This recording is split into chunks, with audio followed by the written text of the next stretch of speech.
Welcome to a Wiser Retirement podcast. Before we get started with the episode, I want to tell you about a new ebook available on our website called Buyer Beware. Why do they keep trying to sell you that annuity? This ebook covers the various types of annuities, negatives to owning annuities, and better investment alternatives to annuities. To download this ebook, you can click the link in the episode notes or go to wiserinvestor.com and you'll find it at the bottom of the page. Now on to today's episode. Welcome to a Wiser Retirement Podcast. We believe the best financial advice should always be conflict-free. I'm your host, Casey Smith. Guiding you to financial freedom today is my co-host, Missie Beach. Hey, Missy. Hey, Casey. How you doing? Doing good. Great. Today, we're going to talk about everything you know about 529 plans. There is a lot to know. There's been so many changes that if you studied 529 plans 3 years ago, 529 plans do a lot more now than they did back then. The Secure Act and other things that have happened here recently. So they got some ruling changes along the way. But let's just start at the top and say, what is a 529 plan? Because we have probably a lot of new parents that are listening to this and grandparents that didn't have access to 529 plans back in the day. Basically, a 529 plan is a vehicle for college savings. Yes. And it's a way to sock away that money and let it grow tax deferred, or not even tax deferred. I mean, you don't pay tax when you take it out. So for that's education, right? The ding value of the 529 plan. I just like it from a legacy standpoint. I mean, we talk about this with families all the time, but you realize that you're doing well for your own self in retirement. You have excess in retirement. What do you do with those additional dollars? And I think making sure giving the next generation the opportunity to make sure that they're also set for retirement. Mm-hmm. It starts with education, right? Oh, absolutely. And so it's great to be able to put money into a 529 plan, especially with a very young child, because you get that compounding effect. Yeah. To help pay for an education for the next generation. Because education expenses are growing at 6.5% per year. There's not much that really keeps up with that. Oh, no. And it goes back to that whole keyword, compounding. And, even if you don't dream on, funding this account every single month when you're young with a newborn, just seeding that account with a few $1,000s up front when, you might be lucky enough to be showered with some financial gifts when you have that newborn. Right. The amazing gift of compound interest just sets you up with a great head start to college funding. And then even if you just added $25 a month to it after, just add something. It does help. It doesn't help as much when you got 3 years to go. No, and unfortunately, or at all, maybe. Yeah, that's when a lot of people start to focus on it, when it's high school time. Right. And at that point, does it really even make sense to open a 529? Maybe not. Correct. All right. So what are some tax advantages? Let's go through that about 529 plans. All right. Well, when you put money into a college 529 plan, your contribution is not deductible. Well, at the federal level, at least, but a lot of states like our own in Georgia do give a state tax deduction. So currently in Georgia, you can contribute up to $8,000 per beneficiary each year and get a deduction off your Georgia taxes. So that'd be 6% on $8,000. Yeah. So, or 4 or whatever you put in. I mean, that's like real money. Yeah, so, absolutely. Yeah, nothing to shy away about. And so you just have to check with your state plan because not all states do that. Correct. All right. So what are the types of 529 plans? Well, two main types. There's your traditional 529 plan, where you put money in an account because you have no clue where your child's going to school. Very typical. And then there's also the other type, which are prepaid tuition plans, where you might zero in on a particular school and actually prepay your students' tuition at that university. Which we don't have that in Georgia, but it's very popular in Florida. Yeah, absolutely. Yes. But you have in that, so in the normal 529 plan, you can go to school anywhere. Mm-hmm. in the prepaid, you're going to school in that state, correct? Yes. So you are choosing your child's future in that case. Correct. Which most states have at least one school that you would want to go to. So I don't think that's that big of a deal, especially Florida, right? Yeah, exactly. In the Southeast, I think you're pretty good. Right. So when you think about the regular 529 plan, there's actually two account types. And people miss this. There's opening up a 529 plan that's a minor account. Mm-hmm. And then there's opening up a 529 plan that is in basically your name with a beneficiary being your child. Mm-hmm. So there's two different ways to do it, like you were just saying. So whether you want to be the custodial owner and your child really owns the account. When they're 18. When they're 18. So, do you want to give up ownership to your child when they're 18? Because then they can take that money out, pay a penalty, and go buy a sports car. So there's kind of that chance that you are leaving up to your child. And then there's the more traditional route where you as either the parent or the grandparent own that account and you are choosing the child as the beneficiary, and you could then change the beneficiary. It might not be that one specific child if he or she chooses not to go to college or chooses a different path. So the key there is how it's treated on the FAFSA, which is the financial aid calculation form that all parents get to fill out. Right. And, typically, if you're even of modest income, you're not going to qualify for any financial aid, but schools will still make you fill out the FAFSA if you want any type of merit aid. So you're going to go down this path anyway. So with the FAFSA, if it's a student-owned account, in this custodial arrangement, it's going to count 20% of that custodial 529 plan or student-owned 529 plan towards your ability to pay. If it's a parent-owned plan, it's only 5.64%. So there's a little bit of an advantage to leaving it in a parent or grandparent-owned account versus a student-owned account. And then there's also the income component. When you're taking withdrawals from the 529 plan, right?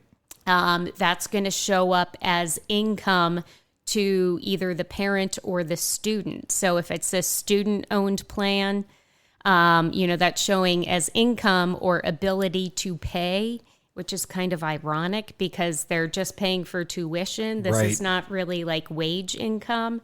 So it's just counterintuitive. So I would say in most cases, it makes sense to leave it as a parent or grandparent owned plan. Okay. And I would agree with that.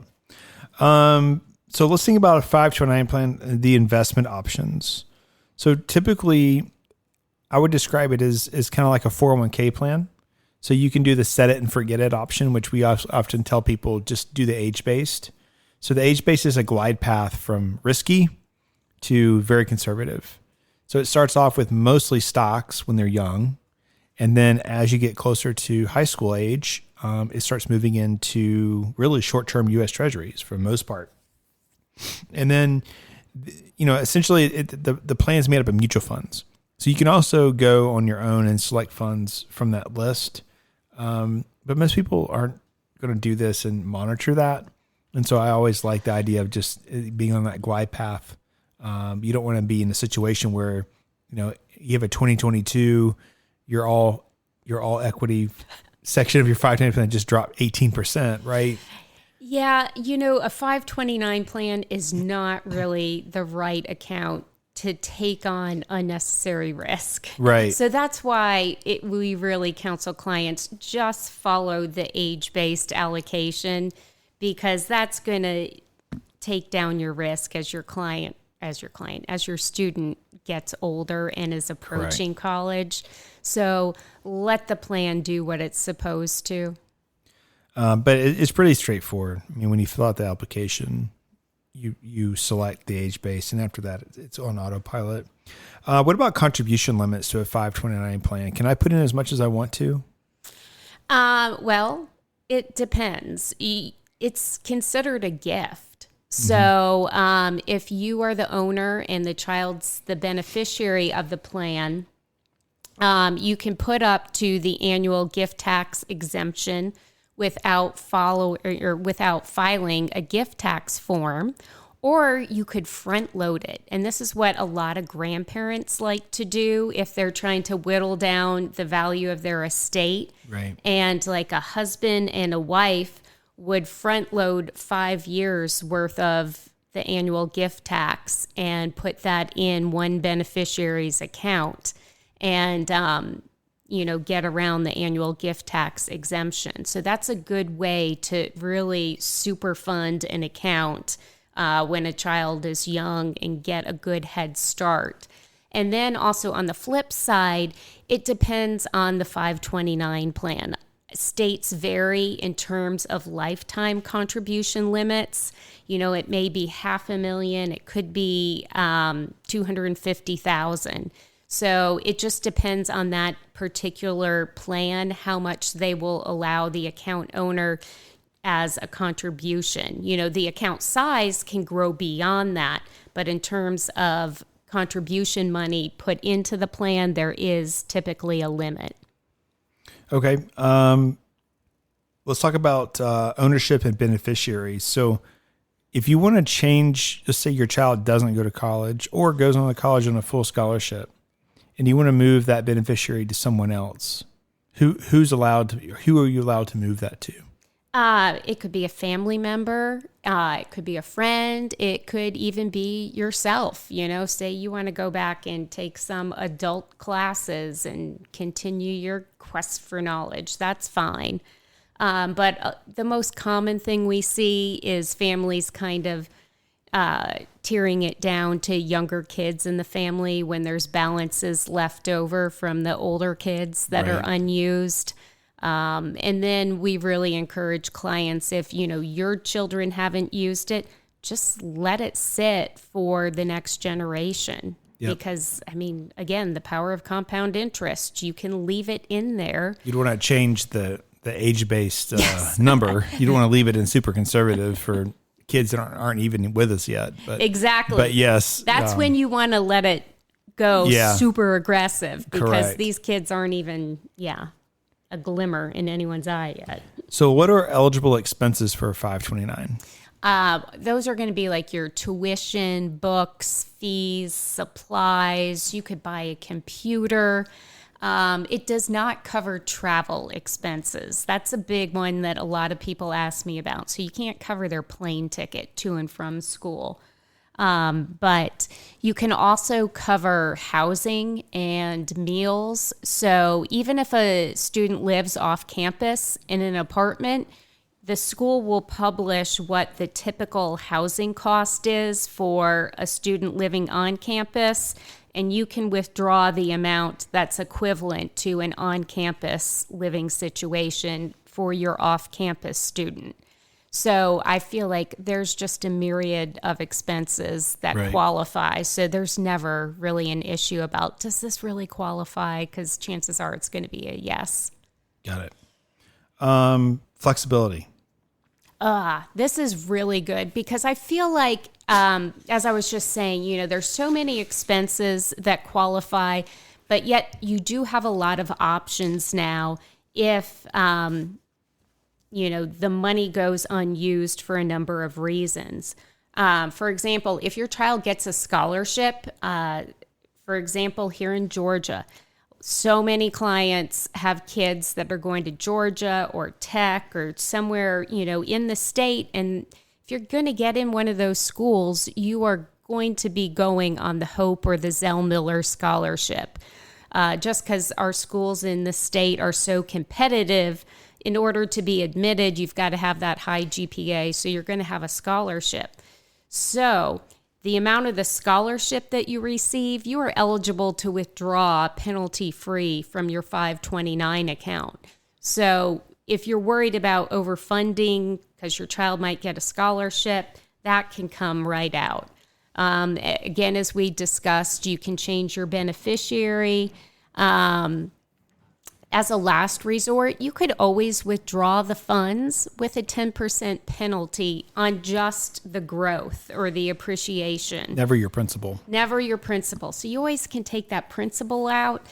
And if you think about it, that 10% penalty and tax on that appreciation, 10%, if that money has been in there, 20 years, right, it isn't always a bad deal.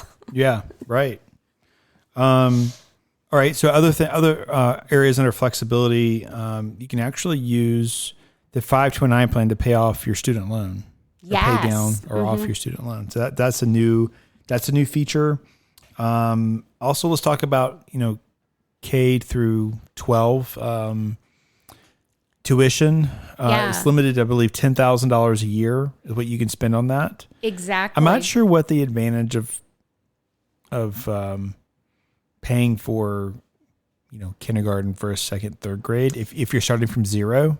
Yeah, some people will do a quick in and out, like with Georgia, for because you're deduction. getting that tax deduction of, about $500. They'll put it into the 529 plan, get that $480 deduction or whatever on the $8,000, and then immediately pull it out to pay private school. So there's that option. Another really cool provision that's come out is the ability to roll over unused 529 funds to a Roth IRA. Yeah, there's some stipulations though. You're right. So you have to have the account open for 15 years. Which is a long time. And then you have to, the max you can roll over is $35,000. And only up to that year's contribution limit. So Right. this year's $6,500. And maybe you know the answer to this, but is that rolling into a Roth for the beneficiary, or is it rolling into the Roth for the account owner? It would be for the beneficiary. So the child would have a Roth IRA and rolling that over. Yeah. So, a new college graduate, what a great way for a parent Leftover to money. seed a Roth IRA. True. So when it comes down to the 529, I see as great legacy planning for grandparents. For young families, it's a great way to kind of hedge your expenses that are going to could be very big in the future. I mean, you have one in college, I have one on the way to college, and when you look at the cost of education, it's mind blowing. Oh, it's crazy. We were just looking at state schools, but if you want to go to Ivy League school or even going down to an art school, like down at SCAD, that's a big number. And so you never know where your child is going to end up. I know. And so just having this, I don't think you have to cover 100% of their tuition. Most families that we work with are not covering 100%. Now the child might be doing 50 through scholarship and the parents are covering the other 50, but child is earning and maintaining that scholarship. But every family is different. Oh, yeah. Yeah, we've had families that are very successful that say, I paid my way through college. They can pay their way through college. Exactly. I would argue that you can't pay your way through college anymore. Oh, no. Especially I don't think that you're really going to exists. like a private institution. Right. There's no way.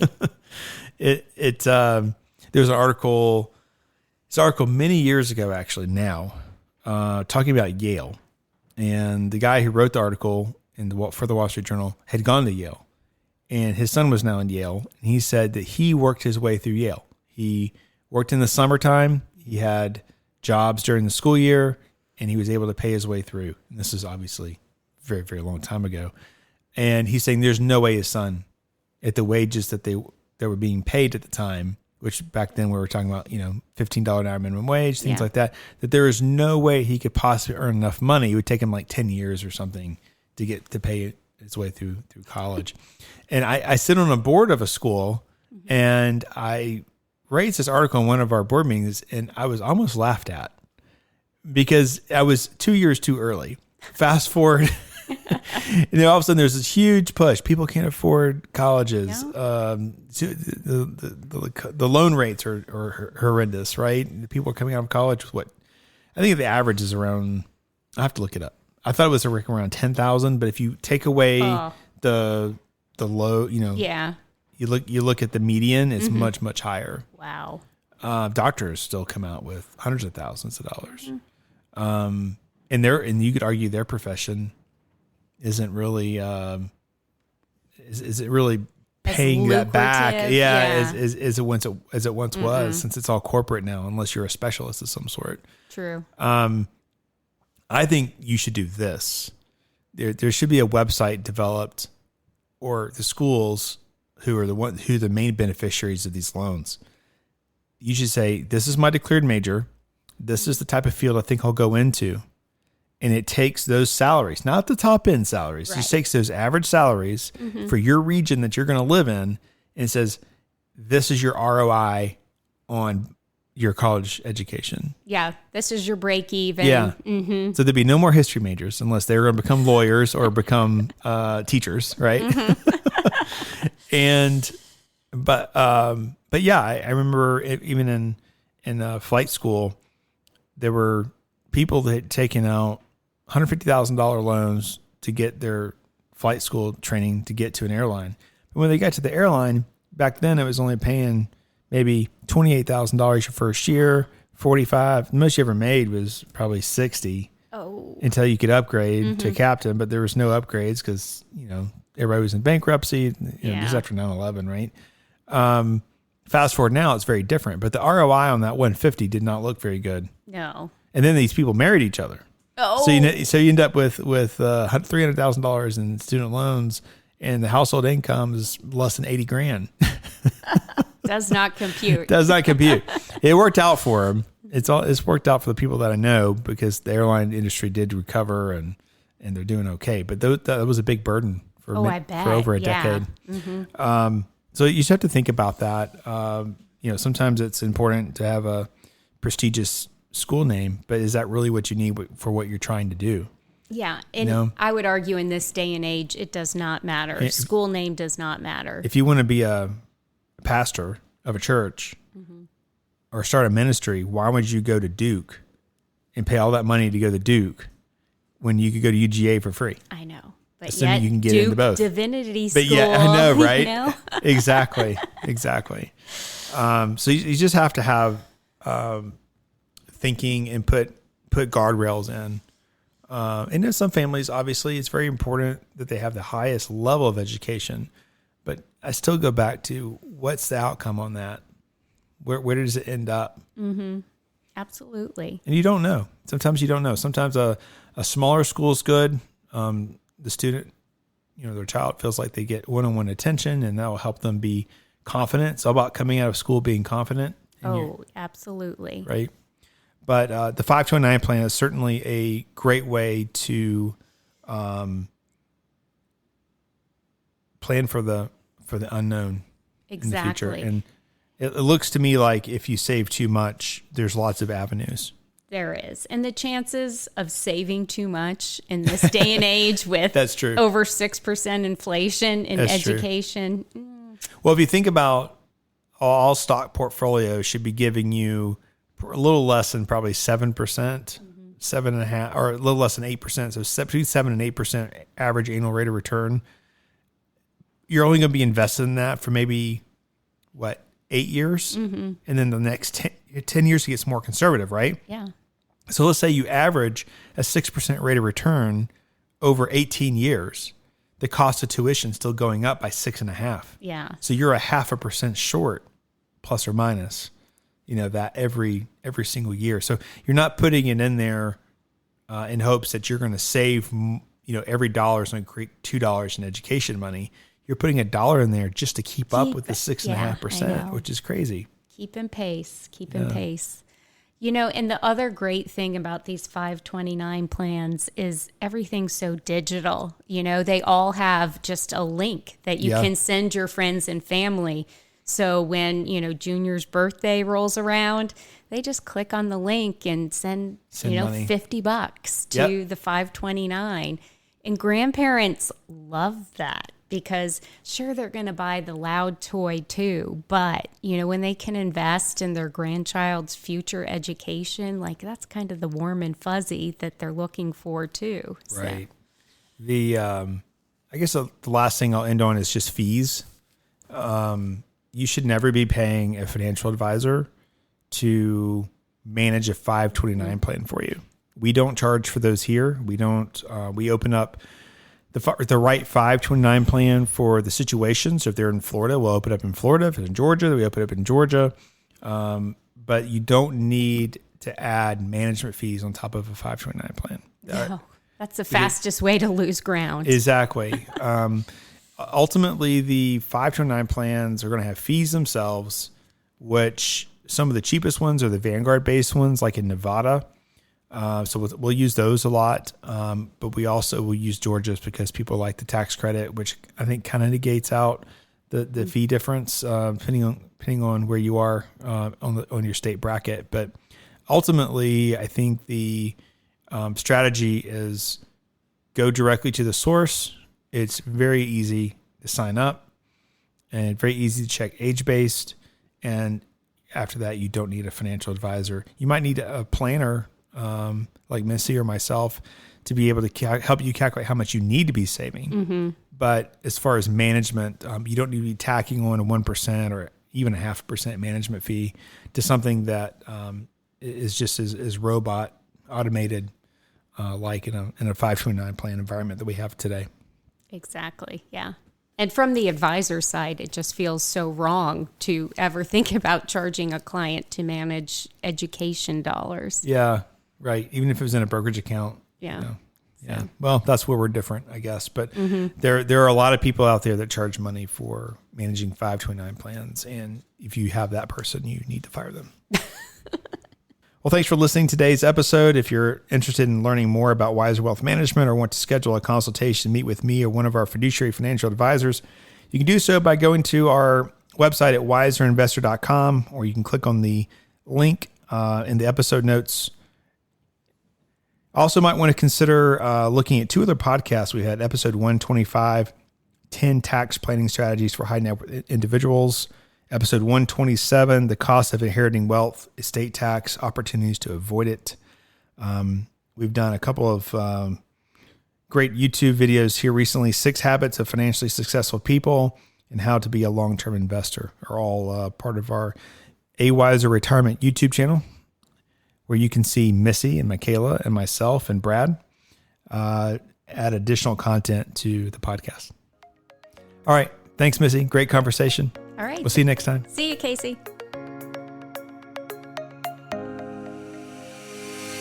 Thanks for listening to a Wiser Retirement podcast. We hope you enjoyed today's episode. Make sure to subscribe wherever you're listening. That way you don't miss any new episodes. We'd also appreciate if you could leave a rating and review. If you have any questions about anything that was discussed today, head to wiserinvestor.com and reach out. This episode was produced and edited by Ken Hoadley. This podcast is strictly for informational purposes only and is not to be considered as investment advice or a solicitation to buy or sell any financial products, securities, digital assets, or any other investment vehicles, or a basis to make any financial decisions. Wiser Wealth Management Incorporated is a registered investment advisor with the SEC. The host and/or guest may personally own securities, digital assets, or other investment vehicles mentioned on this podcast. Neither the host nor guest of the show are compensated for their participation, and no referral fees are paid to or received by any host or guest for clients, listeners, or similar interests. Investments involve risk, and unless otherwise stated, are not guaranteed. Be sure to first consult with a qualified financial advisor, tax professional, insurance professional, and/or legal professional before implementing any strategy discussed herein. Past performance is not indicative of future performance.